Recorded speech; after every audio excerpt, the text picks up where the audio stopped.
Hi friends, ಈ ವಿಡಿಯೋಗೆ ಮರಿದೆ ನಿಮ್ಮ ಕಡೆಯಿಂದ ಒಂದು ಲೈಕ್ ಎಕ್ಸ್ಪೆಕ್ಟ್ ಮಾಡ್ತಾ ಇದ್ದೀನಿ ಗುರು. ಪ್ಲೀಸ್ ವಿಡಿಯೋನ ಲೈಕ್ ಮಾಡಿ ಆಮೇಲೆ ವಿಡಿಯೋನ ನೋಡಿ. ಅದೇ ರೀತಿ ಯಾರಾದರೂ ಸಬ್ಸ್ಕ್ರೈಬ್ ಮಾಡ್ಕೊಂಡಿಲ್ಲ ಅಂತಂದರೆ ಸಬ್ಸ್ಕ್ರೈಬ್ ಮಾಡಿಕೊಂಡು ಪಕ್ಕದಲ್ಲಿರುವ ಬೆಲ್ ಐಕನ್ನ ಒತ್ತಿ ಆಲ್ ಅಂತ ಪ್ರೆಸ್ ಮಾಡ್ಕೊಳ್ಳಿ. ತುಂಬ ಜನ ಸಬ್ಸ್ಕ್ರೈಬ್ ಮಾಡಿಕೊಂಡು ಸಪೋರ್ಟ್ ಮಾಡ್ತಾ ಇದ್ದೀರಾ ಗುರು. ಯಾರೆಲ್ಲ ಸಬ್ಸ್ಕ್ರೈಬ್ ಮಾಡಿಕೊಂಡು ಸಪೋರ್ಟ್ ಮಾಡ್ತಾ ಇದ್ದೀರಾ ಅವ್ರಿಗೆ ನನ್ನ ಕಡೆಯಿಂದ ಮನಸ್ಸಿಂದ ಒಂದು ಬಿಗ್ ಥ್ಯಾಂಕ್ಸ್ ಹೇಳ್ತಾ ಇದ್ದೀನಿ. ಅದೇ ರೀತಿ ಇನ್ನೂ ಹೆಚ್ಚಿನ ರೀತಿಯಲ್ಲಿ ಸಬ್ಸ್ಕ್ರೈಬ್ ಮಾಡಿಕೊಂಡು ಸಪೋರ್ಟ್ ಮಾಡಿ ಬೆಳೆಸ್ತೀರಾ ಅಂತ ನಾನು ಅಂದ್ಕೊಂಡಿದ್ದೀನಿ ಗುರು. ಈಗ ಎಲಿಮಿನೇಷನ್ ಅಪ್ಡೇಟ್ ಬಂತು, ಅದಕ್ಕೋಸ್ಕರ ವಿಡಿಯೋ ಮಾಡ್ತಾ ಇದ್ದೀನಿ. ಈ ವಿಡಿಯೋನ ಸ್ಕಿಪ್ ಮಾಡದೆ ಪೂರ್ತಿಯಾಗಿ ನೋಡಿ, ಶಾರ್ಟ್ ಆಗಿರುತ್ತೆ. ಫೇರಾ ಅನ್ಫೇರಾ ಅಂತ ಆಮೇಲೆ ನೋಡಿ. ಎಲಿಮಿನೇಟ್ ಆಗಿ ಇಬ್ಬರು ಆಚೆ ಬಂದಿದ್ದಾರೆ ಗುರು. ಈ ವಾರ ಗ್ರ್ಯಾಂಡ್ ಫಿನಾಲೆ, ಬಿಗ್ ಬಾಸ್ ಮನೆಯಲ್ಲಿ ಗ್ರ್ಯಾಂಡ್ ಫಿನಾಲೆ ನಡೀತಾ ಇದೆ. ಮಾಸ್ ಎವಿಕ್ಷನ್ ಇರುತ್ತೆ ಅಂತ ಬಿಗ್ ಬಾಸ್ ಹೇಳಿದ್ದಾರೆ. ಆ ಮಾಸ್ ಎವಿಕ್ಷನ್ ಭಾಗವಾಗಿ ಎಲ್ಲರನ್ನು ನಾಮಿನೇಟ್ ಮಾಡಿದ್ರು. ಜಾನ್ವಿ ಅವರು ನೆನ್ನೆ ಫೈನಲಿಸ್ಟ್ ಕಂಟೆಸ್ಟೆಂಟ್ಗಳು ಸೇಫ್ ಮಾಡಿದ್ದಾರೆ, ಆದ್ರಿಂದ ಮಾಸ್ ಎವಿಕ್ಷನ್ ಇಂದ ಅವರು ಸೇಫ್ ಆಗಿದ್ದಾರೆ. ಉಳಿದಿರೋ 12 ಕಂಟೆಸ್ಟೆಂಟ್ ಕೂಡ ಎಲಿಮಿನೇಷನ್ ಇದರಲ್ಲಿ ಇದ್ದಾರೆ. ಅದರಲ್ಲಿ ವೋಟಿಂಗ್ ಪ್ರಕಾರ 4 ಜನ ಸೇಫ್ ಆಗ್ತಾರೆ ಅಂತ ಹೇಳ್ಬೋದು ಗುರು. ಗಿಲ್ಲಿ, ರಕ್ಷಿತಾ, ಕಾವ್ಯ, ಧನುಷ್, ಈ 4 ಜನಕ್ಕೂ ವೋಟಿಂಗ್ ಅನ್ನೋದು ಚೆನ್ನಾಗಿ ಬಂದಿದೆ. ಇವರು ಸೇಫ್ ಆಗ್ತಾರೆ ಅಂತ ಹೇಳ್ಬೋದು. ಅದೇ ರೀತಿ ಇನ್ನು ಮಿಕ್ಕಿರೋ ಉಳಿದಿರೋ ಎಲ್ಲ 8 ಕಂಟೆಸ್ಟೆಂಟ್ಸ್ ಕೂಡ ಡೇಂಜರ್ ಝೋನ್.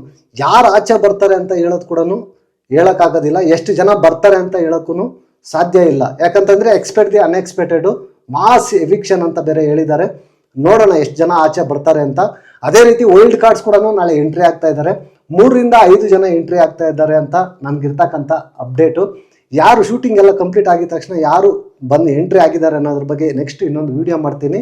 ಈಗ ಎಲಿಮಿನೇಟ್ ಆಗಿ ಆಚೆ ಬಂದಿರೋ ಕಂಟೆಸ್ಟೆಂಟ್ಸ್ ಬಗ್ಗೆ ಮಾತಾಡ್ಕೊಳ್ಳೋದಾದ್ರೆ, ಫಸ್ಟ್ ಕಂಟೆಸ್ಟೆಂಟ್ ಬಂದರೆ ಮಂಜಕ್ಕ, ಮಂಜು ಭಾಷಿಣಿ ಅವರು ಎಲಿಮಿನೇಟ್ ಆಗಿ ಆಚೆ ಬಂದಿದ್ದಾರೆ ಗುರು. ಅವ್ರ ಗೇಮ್ ಕೂಡ ತುಂಬ ಡಲ್ ಆಗಿತ್ತು ಈ ವೀಕು ಅಂತ ಹೇಳ್ಬೋದು. ಫಸ್ಟ್ ವೀಕಲ್ಲೂ ಗೇಮ್ ಏನು ಇರಲಿಲ್ಲ, ಬಟ್ ಸೆಕೆಂಡ್ ವೀಕಲ್ಲಿ ಓಕೆ ಥರ ಚೆನ್ನಾಗಿ ಕಾಣಿಸ್ಕೊಂಡು ಸ್ವಲ್ಪ ಜಗಳ ಮಾಡಿಕೊಂಡು ಚೆನ್ನಾಗಿದ್ರು.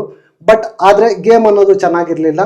ಅದಕ್ಕೆ ಅವರು ಎಲಿಮಿನೇಟ್ ಆಗಿ ಆಚೆ ಬಂದಿದ್ದಾರೆ ಅಂತ ನನಗಿರ್ತಕ್ಕಂಥ ಅಪ್ಡೇಟು. ಅದೇ ರೀತಿ ವೋಟಿಂಗ್ ಕೂಡ ಅವ್ರಿಗೆ ಕಡಿಮೆ ಇತ್ತು ಅಂತ ಇರ್ತಕ್ಕಂಥ ಅಪ್ಡೇಟು. ನನಗೆ ಮನ್ಸಿಗೆ ಏನು ಅನ್ನಿಸ್ತು ಅಂತಂದರೆ, ಇದು ಫೇರ್ ಎಲಿಮಿನೇಷನ್ನೇ ಮಂಜು ಅವ್ರದ್ದು ಅಂತ ನನಗನ್ನಿಸ್ತು ಗುರು. 2ನೇ ಎಲಿಮಿನೇಟ್ ಆಗಿ 2ನೇ ಕಂಟೆಸ್ಟೆಂಟು ಆಚೆ ಬಂದಿರೋದು ಇನ್ನೊಂದು ಫೀಮೇಲ್ ಕಂಟೆಸ್ಟೆಂಟು ಹ್ಯಾಶ್ ಅವರು. ಅಶ್ವಿನಿ SN ಎಲಿಮಿನೇಟ್ ಆಗಿ ಆಚೆ ಬಂದಿದ್ದಾರೆ ಗುರು. ನಿಜವಾಗ್ಲೂ ನನಗೆ ಸ್ವಲ್ಪ ಡಿಸಪಾಯಿಂಟ್ ಆಯಿತು. ಯಾಕೆ ಅಂತಂದರೆ ಅಶ್ವಿನಿ ಅವರು ಗೇಮ್ ಬಗ್ಗೆ ಸ್ವಲ್ಪ ನಾಲೆಡ್ಜ್ ಚೆನ್ನಾಗಿತ್ತು, ಚೆನ್ನಾಗಿ ಮಾತಾಡ್ತಾ ಇದ್ರು.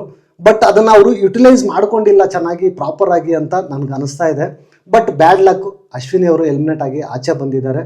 ಅವರ ಇಬ್ಬರು ಮುಂದಿನ ಜೀವನಕ್ಕೂ ಒಳ್ಳೇದಾಗಲಿ ಅಂತ ಹೇಳ್ತಾ ನನ್ನ ಕಡೆಯಿಂದ ಕೂಡ ಒಂದು ಆಲ್ ದ ಬೆಸ್ಟ್ ಹೇಳ್ತಾ ಈ ವಿಡಿಯೋನ ಇಲ್ಲಿಗೆ ಮುಗಿಸ್ತಾ ಇದ್ದೀನಿ. ನೆಕ್ಸ್ಟ್ ವಿಡಿಯೋದಲ್ಲಿ ಸಿಗೋಣ. ಅಂಟಿಲ್ ಟೇಕ್ ಕೇರ್, ಬಾಯ್ ಬಾಯ್, ನಮಸ್ತೆ.